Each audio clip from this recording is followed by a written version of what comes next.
বক্সের আওয়াজটা তো চাপলেন কেন? ওটা আমি চাপিনি, কি আছে, যদি বাড়াতে বলেন বাড়াবো। একটুখানি বাড়ান। ব্যাস।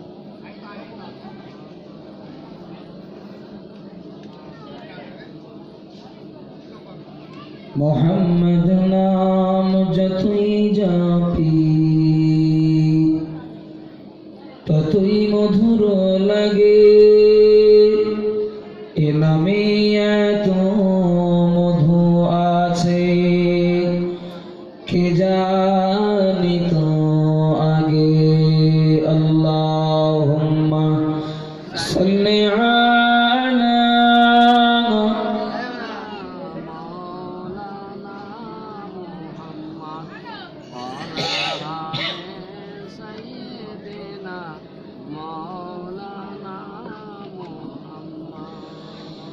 أما بعد أعوذ بالله من الشيطان الرجيم بسم الله الرحمن الرحيم والعصر إن الإنسان لفي خسر إلا الذين آمنوا وعملوا الصالحات وتواصوا بالحق وتواصوا بالصبر. قال الله تعالى في كلامه المجيد والفرقان الحميد وَلَنَبْلُوَنَّكُمْ بِشَيْءٍ مِّنَ الْخَوْفِ وَالْجُوعِ وَنَقْصٍ مِّنَ الْأَمْوَالِ وَالْأَنفُسِ وَالثَّمَرَاتِ وَبَشِّرِ الصَّابِرِينَ. সম্মানীয় আজকে সবার সভাপতি সাহেব, আমন্ত্রিত উলামায়ে কেরাম, হুজুরগণ, বিশেষ করে আজকে সভার যিনি প্রধান অতিথি হিসাবে আমন্ত্রিত ছিলেন, আমাদের সকলেরই শ্রদ্ধার পাত্র জনাব মুহতারাম মুফতি সাহেব হুজুর কিবলা, এবং আমার পরে আসেন বাংলার প্রখ্যাত আলেমে দ্বীন, সিলসিলার পক্ষে এক বলিষ্ঠ কণ্ঠ, আমার অত্যন্ত প্রিয় বড় ভাইয়ের মতো জনাব আলহাজ মাওলানা মুফতি রজব আলী সাহেব সম্মুখে বসে আছেন, মাইকের আওয়াজে আছেন। দিন দরদি, নবী প্রেমিক, আল্লাহওয়ালা বাপ ও ভাইরা, পর্দার অন্তরালে অবস্থিতা স্নেহাময়ী মমতাময়ী মা ও বোনেরা, আল্লাহ দরবারে শুকরিয়া আদায় করছি যে আল্লাহ পাক রব্বুল আলামিন এমন একটি রজনীতে ঠান্ডাকে উপেক্ষা করে আরাম বিশ্রাম সহ দুনিয়াভি যাবতীয় কাজ কর্ম থেকে আমাদেরকে বিরত রেখে এ পবিত্র মজলিসে বক্তা শ্রোতা হিসাবে আল্লাহ আমাদের কবুল করেছেন। তার জন্য শুকরিয়া আদায় করি, মহব্বতে বলি আলহামদুলিল্লাহ। তারই পরে বিশ্বনবী সাল্লাল্লাহু আলাইহি ওয়াসাল্লামের দরবারে আমরা সকলে জানাই প্রাণ ভরা ভক্তি ভরা দরুদ ও সালাম, মহব্বতের সাথে বলি সাল্লাল্লাহু আলাইহি ওয়াসাল্লাম। প্যারা হাদিরিন, সন্ধ্যার পর থেকে আমার পূর্ব মুহূর্ত পর্যন্ত মুফতি সাহেব হুজুরের কাছ থেকে অত্যন্ত গুরুত্বপূর্ণ কিছু আলোচনা আপনারা শুনছিলেন, আমিও প্রায় সব শুনেছি। যদিও আমি এসছি হয়তো হুজুরের নামার 15 মিনিট আগে, কিন্তু তার আগে আস্তে আস্তে গাড়িতে লাইভে বক্তব্য শুনছিলাম। এই জন্য কি বক্তব্য রেখেছেন আপনারাও শুনেছেন, আমারও শোনার সুযোগ হয়েছে। মুফতি সাহেব হুজুরের পরে না বক্তব্য রাখতে নিজেকে খুব ছোট মনে হয়, লজ্জা পায়, বিবেক যেন ঠিক সেইভাবে সায় দেয় না। কিন্তু সময়ের ব্যাপার, এই সময় ছাড়া হুজুরেরা সময় নিতে কি করবেন? শ্রোতাদেরও চাহিদা, হুজুরের তো সময় থাকারও দরকার। তো প্রবাদ একটা কথা বলে, কেউ সত্য সত্য ঘুমিয়ে থাকলে তাকে ডেকে তোলা সহজ, কেউ যদি ঘুমানোর ভান করে থাকে সেই মানুষটাকে সজাগ করা বিরাট কঠিন। কথা বলেন ঠিক না ভুল? এটা একদম বাস্তব।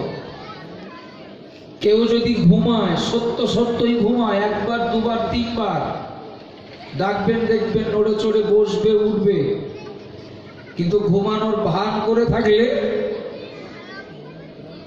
তাকে সজাগ করা যায় না। বহু বাস্তবিক সমাজের মানুষ আমরা যারা ইমানদার মুসলমান পরিচয়ে পরিচিত হয়েছি, আমরা তো বেশিরভাগ জেগে ঘুমাই। একটু কথা বলেন না বাপ, ঠিক না ভুল? আমরা তো জেগে ঘুমাই। যে মানুষটা নামাজ পড়েন না তিনি জানেন পড়তে হয়, জেনে পড়েন না। যিনি অন্যায় কাজের সঙ্গে যুক্ত তিনি জানেন এটা অন্যায়, এরপরেও করছেন, মানে জেগে ঘুমাচ্ছেন। সুতরাং জেগে ঘুমানো মানুষগুলোকে সজাগ করবে কে? সম্ভব নয়। আল্লাহ নবীকে বলেছেন, ফাযাক্কির ইন্নামা আনতা মুযাক্কির। ওগো নবী, আমি আল্লাহ আপনাকে একজন উপদেশক বানিয়ে দুনিয়াতে পাঠিয়েছি। আপনার দায়িত্ব আপনি পালন করুন, আপনার প্রচার করার কাজ আপনি প্রচার করুন, পৌঁছে দিন। লাস্তা আলাইহিম বিমুসাইতির, আপনাকে দারোগা করে পাঠানো হয়নি। আল্লাহ কথাটা কেন বললেন? আল্লাহ এই কথাটা কেন বললেন? আল্লাহ তো এখানেই শেষ করতে পারতেন। আমি আপনাকে একজন উপদেশক বানিয়েছি, প্রচারক বানিয়েছি, উপদেশ দেন, প্রচার করুন। ফের দারোগা করে পাঠানো হয়নি, আমি আল্লাহ পাঠাইনি, এ কথা আল্লাহ বললেন। এজন্য পূর্বের সকল নবী এবং রসুল আল্লাহ যাদেরকে দুনিয়াতে পাঠিয়েছিলেন জাহান্নামমুখী মানুষদেরকে জান্নাতের পথ বলে দিতে, ধর্মহারা মানুষগুলোকে ধর্মের ব্যাপারে উৎসাহ যোগাতে, বিভিন্ন পাপের সাগরে সাগরে হাবুডুবু খাওয়া মানুষগুলোকে পবিত্র করতে আল্লাহ যত নবী রসুলকে পাঠিয়েছিলেন, সব নবী এবং রসুলেরা তারা তাদের পক্ষ থেকে দায়িত্ব পালন করেছিলেন। এ ব্যাপারে তারা ত্রুটি করেননি। একটা শ্রেণীর মানুষ নবী রসুলদের দাওয়াত তারা মেনে নিয়েছিলেন, আর এক শ্রেণীর মানুষ সরাসরি নবী রসুলের কাছ থেকে দাওয়াত পাওয়ার পরেও তারা মুখ ঘুরিয়ে নিয়েছিলেন। কথা বলেন ঠিক না ভুল? যারা নবী রসুলদের কাছ থেকে দাওয়াতটা পেয়ে যারা মেনে নিয়েছিলেন তাদের কপাল খুলেছিল, আর যারা উপেক্ষা করেছিলেন তাদের কপাল পুড়েছিল, এবং আজও তার ব্যতিক্রম কিচ্ছু হবে না। নবী দাওয়াত দেবেন, নবী প্রচারক হিসাবে পৌঁছে দেবেন। আল্লাহ জানেন এ প্রচার সবাই মানবে না, এ কথা সবাই শুনবে না। কিছু মানুষ জেনেও না জানার ভান করবে, কিছু মানুষ তারা জেগে ঘুমাবে। তারা সব জানা বোঝার পরেও কোনো কারণে, কোনো স্বার্থে, কোনো লোভে, কোনো কি উদ্দেশ্য সফল করতে ওরা নবীর দাওয়াতকে উপেক্ষা করতে পারে, ওরা নবীর দাওয়াত থেকে মুখ ঘুরিয়ে নিতে পারে। তাই আল্লাহ নবীকে বললেন, আপনাকে দারোগা করে পাঠাইনি। কেউ যদি আপনার প্রচার না মানে তাকে জোর করে মানতে বাধ্য করবেন। একটু জোরে বলেন না সুবহানাল্লাহ।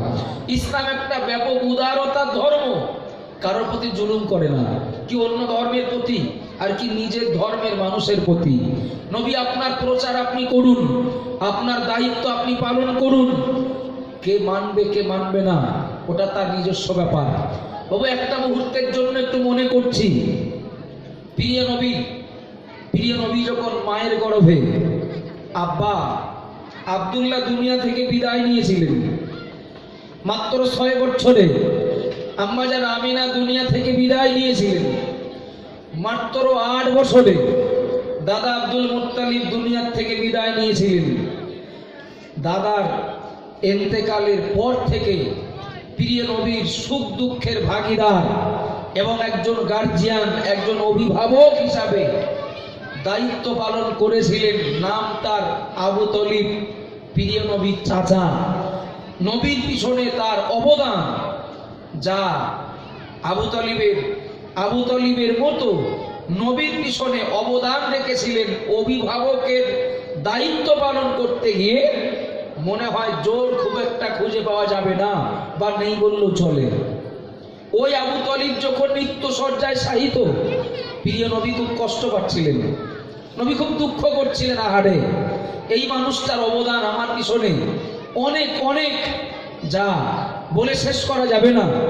অথচ আমার সেই চাচা আবু তলিব আমাকে নবী বলে স্বীকার না করে, আল্লাহকে এক বলে স্বীকার না করে, তথা ঈমান না নিয়ে যদি মৃত্যুবরণ করে, আমার চাচা হলেও তাকে তো জাহান্নামের আগুনে পুড়তে হবে, জ্বলতে হবে। আবু তলিবের মুমূর্ষ অবস্থায় প্রিয় নবী সাল্লাল্লাহু আলাইহি ওয়াসাল্লাম অত্যন্ত দুঃখ করছিলেন। নবী খুব কষ্ট পাচ্ছিলেন। চাচা ঈমান হারিয়ে মরবে, ঈমান না নিয়ে মরবে, এটা নবীর জন্য অত্যন্ত যন্ত্রণাদায়ক ব্যাপার ছিল। মহান আল্লাহ পাক রব্বুল আলামিন, মহান আল্লাহ পাক এ দৃশ্য আল্লাহ সব জানেন। নবী চাচাকে কথাও বলেছিলেন, মুহাম্মাদুর রাসূলুল্লাহ বলতে হবে না, অন্তত লা ইলাহা ইল্লাল্লাহ, আল্লাহ এক, আপনি এটা স্বীকার করুন।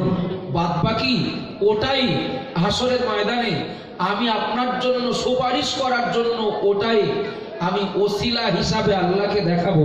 একটু জোরে বলেন না সুবহানাল্লাহ, আর একটু মোহাব্বত করে বলেন যে আল্লাহকে অন্তত এক বলে স্বীকার করুন চাচা, আমাকে নবী বলে স্বীকার করতে হবে না। আমার একবার মনে কি দিন, মায়েরা বোনেরা মনে কি দিন, প্রিয় নবী মুহাম্মদ রাসূলুল্লাহ সাল্লাল্লাহু আলাইহি ওয়াসাল্লাম নবী আমার যখন চাচার ঈমানে কালেমা পড়ানোর জন্য, বা চাচা ঈমানে কালেমা পড়লে নবী খুশি হবেন, নবী যখন চাচার মুমূর্ষ অবস্থায় পাশে বসে, নবী যখন চাচা ঈমান নিয়ে চলে যাচ্ছে বলে কষ্ট পাচ্ছিলেন, আল্লাহ পাক রব্বুল আলামিন প্রিয় নবীকে জানিয়ে দিলেন, ইন্নাকা লা তাহদি মান আহবাবতা ওয়ালাকিন্নাল্লাহ ইয়াহদি মান ইয়াশা। ও আমার নবী, আপনি যাকে ভালোবাসেন, আপনি যাকে মহব্বত করেন, আপনি তাকে হেদায়েত করতে পারেন না। আপনি যাকে ভালোবাসেন, আপনি তাকে হেদায়েত করতে পারেন না, বরং আমি আল্লাহ যাকে ইচ্ছা করি তাকে হেদায়েত দেই। ভুল বুঝবেন না, বেয়াদবি নেবেন না। এই জায়গায় কত মানুষ তারা ভুল ব্যাখ্যা করেন, তারা ভুল ব্যাখ্যা করে এটাই নিজেকে সমাজের কাছে তুলে ধরতে চান। আল্লাহ তো হেদায়েত করার মালিক, আল্লাহ হেদায়েত না করলে কেউ হেদায়েত হতে পারবেন না, হেদায়েত হবেন না। আল্লাহর বিনা হুকুমে, আল্লাহর ইশারা, বিনা ইশারায় কোনো কিছু হয় না। সুতরাং আমি হেদায়েত হচ্ছি না, আল্লাহ করছেন না তাই হচ্ছি না, আমার দোষ কি? আমি যে ভালো হচ্ছি না, ভালোভাবে চলছি না, আল্লাহর হুকুম মানছি না, আদেশটাকে প্রাধান্য দিচ্ছি না, নিষেধটাকে বর্জন করছি না, আল্লাহ আমার হেদায়েত করছেন না তাই হচ্ছে না, হচ্ছে না। কিছু মানুষ ঠাট্টা করে বলুক আর বাস্তবিক অন্তর থেকে সত্য সত্য বলুক, এহেন কথা বলে না, বলে না, একটু কথা বলেন না, বলে বাবু। যদিও এ ব্যাপারে কোরআনে তথ্য আছে, আল্লাহ কোনো কওমকে তত সময় পরিবর্তন করেন না তারা যত সময় পরিবর্তনের ইচ্ছা না করে। কোরআনের দলিল বা তথ্য আপন জায়গায় রাখুন। একটা সাধারণ যুক্তিতে বলবেন, আমি একটা বোঝা মাথায় তুলবো, এটা আমার ডিউটি, এটা আমার ডিউটি, বা এটা আমার কাজ, কিন্তু বোঝাটা আমার মাথায় তোলা আমার একার পক্ষে সম্ভব নয়। এখন বোঝাটা সামনে আছে, ওই বোঝাটা যদি আমি তোলার চেষ্টা করি, যদি হাত লাগিয়ে রাখি, তোলার ইচ্ছাটা যদি করি, পথচারী কেউ যদি সামনে দিয়ে চলে যান, হেঁটে যান, আশা করা যায় না তিনি একটু হাতটা বাড়িয়ে দেবেন? একটু কথা বলেন না? অবশ্যই। আমি যখন না পারলেও ইচ্ছাটা করব, না পারলেও চেষ্টাটা যখন করব, আর একজন হাত বাড়িয়ে দেবেন, যে বোঝাটা মনে হয় মাথায় তুলতে যাচ্ছে, পাচ্ছে না। সুতরাং পাচ্ছে না যখন একটু ধরে দেই, তুলে দেই। বাবু আমি হাত যত সময় না বাড়াবো, বোঝাটা যত সময় তোলার চেষ্টা না করব, তত সময় আমি অন্যের সাহায্য পাওয়ার আশা করতে পারি না। কথা বলেন ঠিক না ভুল? সৃষ্টি যদি ইচ্ছা করে, সৃষ্টি যদি চেষ্টা করে, না পারলেও আর এক সৃষ্টি সাহায্যের হাত বাড়িয়ে দেয়। সৃষ্টি যদি ইচ্ছা করে, স্রষ্টা অবশ্যই তার ওই ইচ্ছাটাকে পূরণ করার জন্য বোঝাটা যত ভারী হোক, আল্লাহ গায়বী হাত বাড়িয়ে দিয়ে তার জন্য বোঝাটা হালকা করে দেবেন। একটু জোরে বলেন না সুবহানাল্লাহ। ইচ্ছাটা তো করতে হবে, ইচ্ছাটা করবে, করতে হবে, করবে বান্দা, করবে বান্দি, আল্লাহ সাহায্য করবেন। আমার বক্তব্য, আমি যে কথা বলছিলাম, কেউ যদি জেগে ঘুমায় সেই মানুষটার সজাগ করা সম্ভব নয়। সত্য সত্য যদি ঘুমিয়ে থাকে, সে মানুষটাকে অল্প সময়ে দুই এক ডাকে সজাগ করে দেওয়া বিরাট সহজ।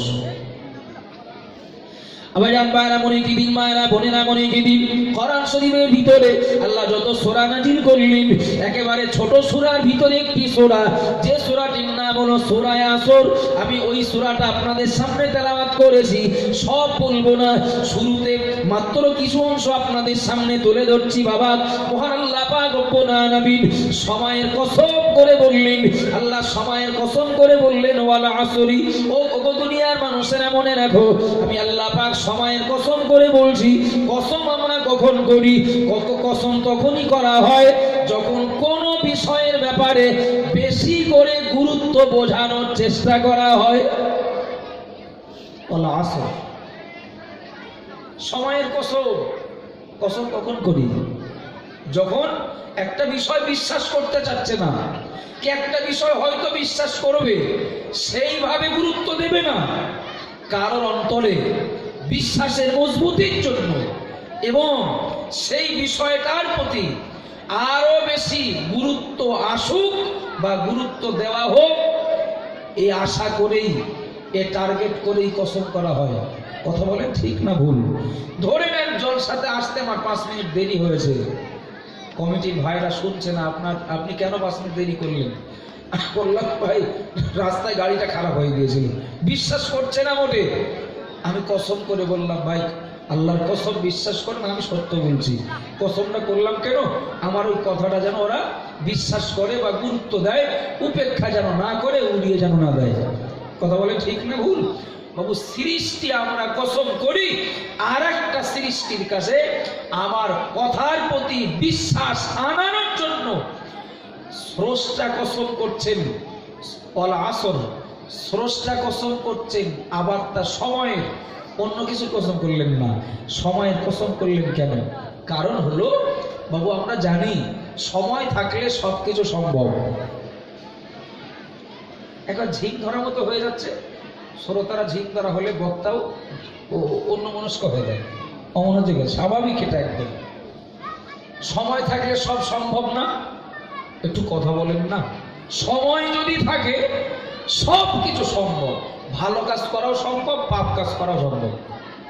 সময় থাকলে যাওয়া যাবে, সময় যদি থাকে খাওয়া যাবে, সময় থাকলে বলা যাবে, সময় থাকলে আল্লাহর ইবাদত করা যাবে, সময় থাকলে কাউকে বাড়িতে ডেকে আপ্যায়ন করা যাবে। সময় নেই, বাকি সব আছে, কোনো কিছুই সম্ভব না। কথা বলেন ঠিক না ভুল? সময় আছে, সব আছে। আমি বাড়ির থেকে বার হব, কোথাও যাব, আপনি বাড়ির থেকে বার হবেন, ইমার্জেন্সি আপনার 10টার ট্রেন ধরতে হবে, 9:30 বাড়ির থেকে বার হয়েছেন, বাড়ি খাবার আছে, টাকাও আছে, বাজার করার লোকও আছে, অত্যন্ত প্রিয় এবং পরিচিত কোনো মেহমান ওই মুহূর্তে আসলেন, খাবার কিন্তু আছে, বাড়ি টাকাও আছে, তার মোটামুটি মন সন্তুষ্ট করার মতো মেহমানদারি জোগাড় বাড়ি থাকলেও সময়ের অভাবে ওই সময়টা আমি তার কাছে দিতে পারবো না। কথা বলেন ঠিক না বল? আপনি এমন একটা টাইমে আসলেন, আমার সময় নেই, আমি চলে যাচ্ছি, এই টাইমে ট্রেন ধরতে হবে। আল্লাহ সময়ের কসম করলেন, বান্দা এক কসম, দ্বিতীয়ত সময়, সময় থাকলে সবকিছুই সম্ভব হবে। সৃষ্টিকর্তা মহান আল্লাহ তিনি সময়ের কসম করছেন পরের কথাটার প্রতি। সর্বশ্রেষ্ঠ সৃষ্টি তথা বিশেষ করে যারা ঈমানদার মুসলমান তাদের বিশ্বাসের মজবুতি আনার জন্য আল্লাহ আগে কসম করে নিলেন, সময়ের কসম। ইন্নাল ইনসানা লাফি খুসর, মহান আল্লাহ পাক রব্বুল আলামিন পরিষ্কার কোরআনে জানিয়ে দিলেন, দুনিয়ার মানুষ মনে রাখো, আমি আল্লাহ পাক জানিয়ে দিলাম সব মানুষগুলো ক্ষতির মধ্যে নিমজ্জিত। মানুষেরা ক্ষতির মধ্যে নিমজ্জিত, ইল্লাল্লাযীনা আমানু, ক্ষতির মধ্যে তারা নিমজ্জিত নয়, তারা ক্ষতিগ্রস্ত নয় যারা ঈমানদার, ওয়া আমিলুস সালিহাত, এবং যারা ঈমান আনার পরে যারা ভালো কাজ করবে, ঈমান আনার পরে যারা নেকির কাজ করবে, ঈমান আনার পরে যারা সওয়াবের কাজ করবে, আল্লাহর সন্তুষ্টি অর্জনের কাজ করবে, মহান আল্লাহ পাক রব্বুল আলামিন জানিয়ে দিলেন ওরা কখনো ক্ষতিগ্রস্ত নয়। একটু জোরে বলুন সুবহানাল্লাহ, আরো জোরে বলুন সুবহানাল্লাহ। ও আমার আব্বাজান মায়েরা, একটু দয়া করে বলুন, আল্লাহ পাক রব্বুল আলামিন বললেন সবাই ক্ষতিগ্রস্ত হবে, ইল্লা, কেবলমাত্র ইল্লাল্লাযীনা আমানু, কেবলমাত্র যারা ঈমানদার, ওয়া আমিলুস সালিহাত, এবং যারা ঈমান আনার পরে ভালো কাজ করবে।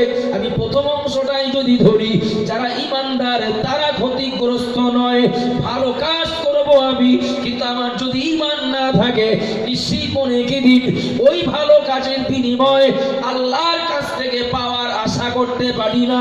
কাজই যদি না থাকে ফলটা কোথায় দাঁড়াবে? সুতরাং বলা যায় ক্ষতিগ্রস্ত তারা নয় যারা এক নাম্বার গুণের অধিকারী, যারা ঈমানদার হবে। একটু বলবেন এবার ঈমানদার কারা? আমরা তো তাদেরকেই চিনি যারা মুসলমান। কথা বলেন ঠিক না ভুল? আমরা তাদেরকেই চিনি যারা মুসলমান।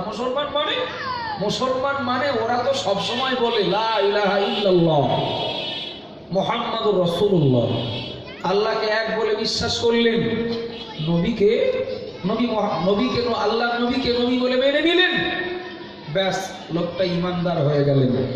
তবে একটু বলবেন এবার, খুব সূক্ষ্মভাবে বিষয়টা একটু নিতে হবে, খুব সূক্ষ্মভাবে একটু গভীরভাবে বিষয়টা ভাবতে হবে। কথাটা প্রচলিত সহজ কথা, ঈমানদার, কিন্তু আল্লাহ বলেছেন যারা ঈমানদার তারা ক্ষতিগ্রস্ত নয়। ঈমানদার যদি সব মুসলমান মানে ঈমানদার হয়, তাহলে একটু বলবেন যে লোকটা, আমার আগের হুজুরের বক্তব্য শুনেছেন আপনারা, যে লোকটা জুম্মাও পড়েন না সে লোকটাও ওই মিলাদ মাহফিলে বসলেও দুই একবার কলেমা পড়েন না? একটু কথা বলেন না। পড়েন তো, যে লোকটা ঈদের নামাজ ছাড়া পড়েন না সে লোকটাও মাঝে মধ্যে কলেমা পড়েন।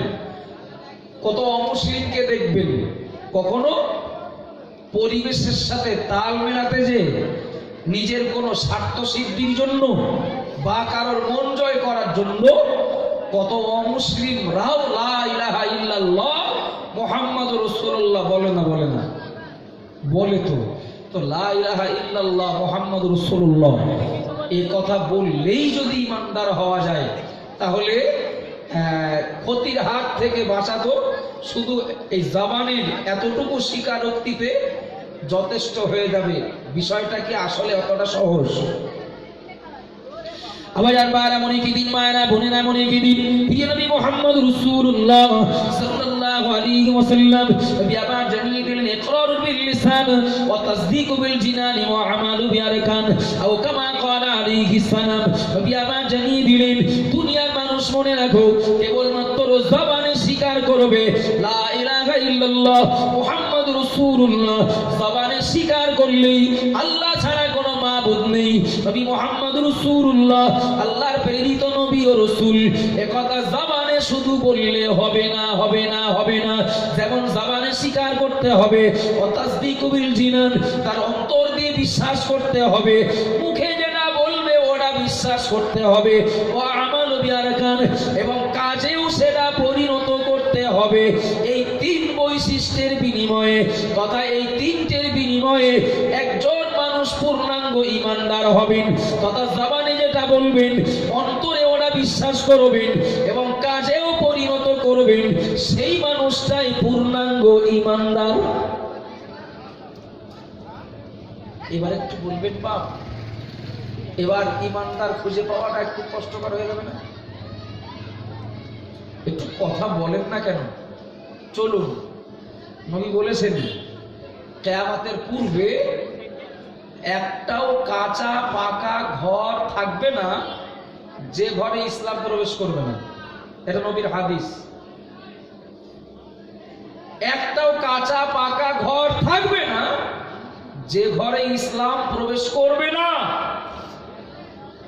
ওই নবী আবার বলেছেন লা তাকুমুস সাআত হাত্তা ইয়াকুলা ফিল আরদি আল্লাহু আল্লাহ। কিয়ামত তত সময় হবে না যত সময় এই জমিনে আল্লাহ বলা মানুষ একজন থাকবে। বাবা এবার একটু বলবেন, কাঁচা পাকা ঘর একটাও থাকবে না, সব ঘরে ইসলাম পৌঁছে যাবে, সব ঘরে ইসলাম ঈমান পৌঁছে যাবে। আজ এই মুসলমান যারা সামগ্রিক দিক থেকে, রাজ্য দেশ নয় সারা পৃথিবী জুড়ে বা তাম বিশ্বের সমীক্ষায় বলতে গেলে মুসলমানরা এরা সংখ্যালঘু। কথা বলে ঠিক না ভুল? অমনোযোগী হলে হবে না। মুসলমানরা সংখ্যালঘু। আপনি যদি ভারতের হিসাব করেন, টোটাল ভারতবর্ষে 100-র ভিতরে 14 জন মুসলমান, 100-র ভিতরে 14। আপনি বলুন 2020 সালে ভারতে আল্লাহ বলা মানুষ 100-র ভিতরে 14 জন, কিন্তু কিয়ামতের আগে 100-র ভিতরে 100 হবে, 100-র ভিতরে 100 হবে। তাহলে যত দিন যাবে তত আল্লাহ বলা মানুষ কমবে না বাড়বে? কোন ঘরেতে ইসলাম পৌঁছাতে বাকি থাকবে না। সবাই তো কলেমা পড়বে, সব ঘরে তো ইসলাম পৌঁছাবে। তো সব ঘরে ইসলাম যদি পৌঁছায়, সব ঘরে যদি ঈমানের দাওয়াত পৌঁছে যায়, তাহলে আল্লাহ বলা মানুষ কমবে না বাড়বে?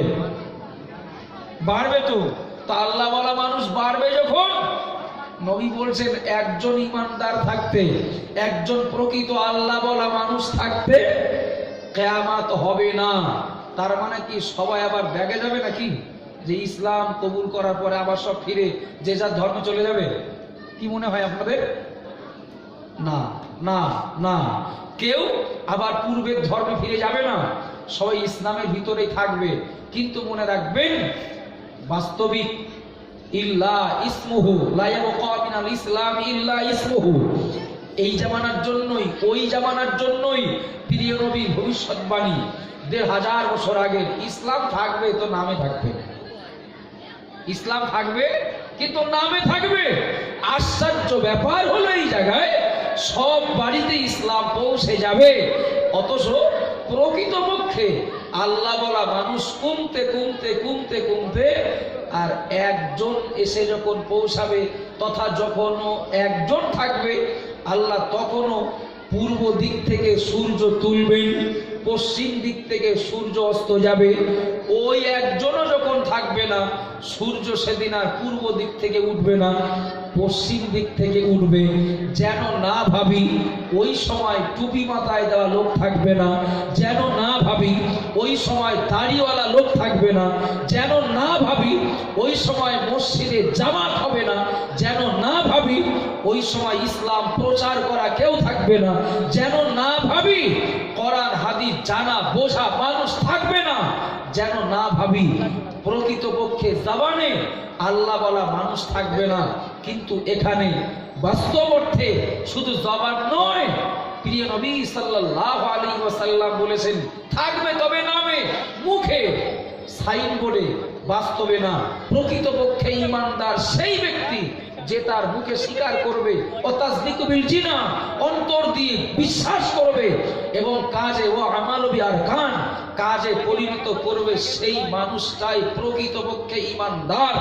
দিন যাবে, মুসলমান বাড়বে, দিন যাবে, ইসলামের দাওয়াত প্রচার বাড়তে থাকবে, পৌঁছাতে থাকবে। কিন্তু প্রকৃতপক্ষে তিনটে গুণ সম্পন্ন মানুষ, মুখে স্বীকার, অন্তর বিশ্বাস এবং কাজে পরিণত করা, এই তিন বৈশিষ্ট্যের তিন গুণের সমন্বয়ে মানুষ খুঁজে পাওয়া কষ্টকর হয়ে যাবে। কমতে কমতে কমতে কমতে একজনও যখন থাকবে না, তখন আল্লাহ এই দুনিয়াটা ধ্বংস করে দেবেন।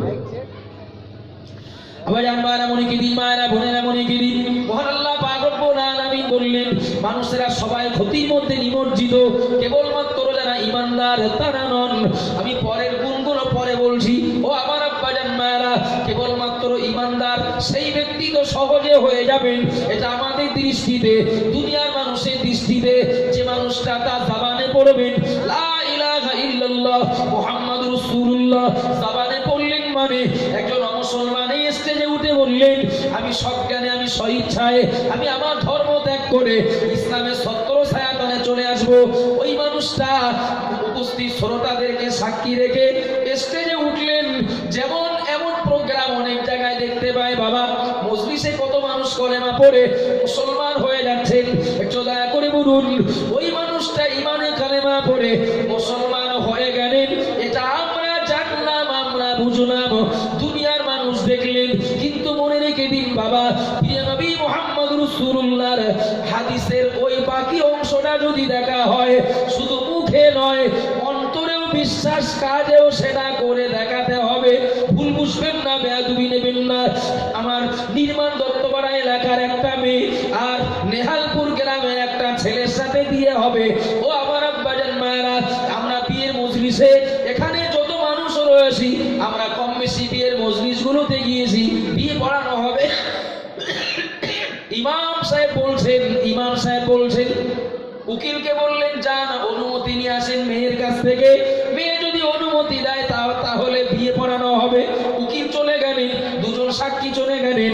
মেয়েটার কাছে যে বলা হয় যা তার সার কথা হলো এটাই, অমুকের ছেলে অমুক এত টাকা দেনমোহরের পরিবর্তে তোমার সাথে বিবাহ করার জন্য আসিয়াছে, উক্ত বিবাহের জন্য আমাকে উকিল বানাতে রাজি আছো কিনা? ওখানে আর কিছু বলা হয় নাকি? কথা বলো, বলো রান্না করতে হবে, বলো বিয়ের পরে জামা কাপড় পরিষ্কার করতে হবে, শ্বশুর শাশুড়ি আত্মীয় স্বজন ওদের সব রান্না বান্না করে খাওয়াতে হবে, ওদের প্রতি দায়িত্ব পালন করতে হবে। এই সব কাজের এজেন্ডা নিয়ে অমুক ছেলেটা তোমার সাথে বিয়ে করতে এসছে বলা হয়। কথা বলেন বাপ, বলা হয় না তো? মেয়েটা শুনে বুঝে বলে দিল কাবিন্তু, ব্যাস ওই প্রস্তাবটাই, ওই সম্মতিটাই এবার যখন বিয়ের মজলিসে পৌঁছালো, ইমাম সাহেব ওই একই বায়ান, অমুকের কন্যা, অমুকের পৌত্রী মুসাম্মাদ অমুককে এত টাকা দেনমোহরের পরিবর্তে তোমার সাথে বিবাহ দিলাম, বলল কাবিন্তু। আচ্ছা একবারও ইমাম সাহেব বলেন বা বিয়ের মজলিসে আলোচনা হয়, দেখো অমুকের মেয়ে অমুককে তোমার সাথে বিবাহ দিচ্ছে,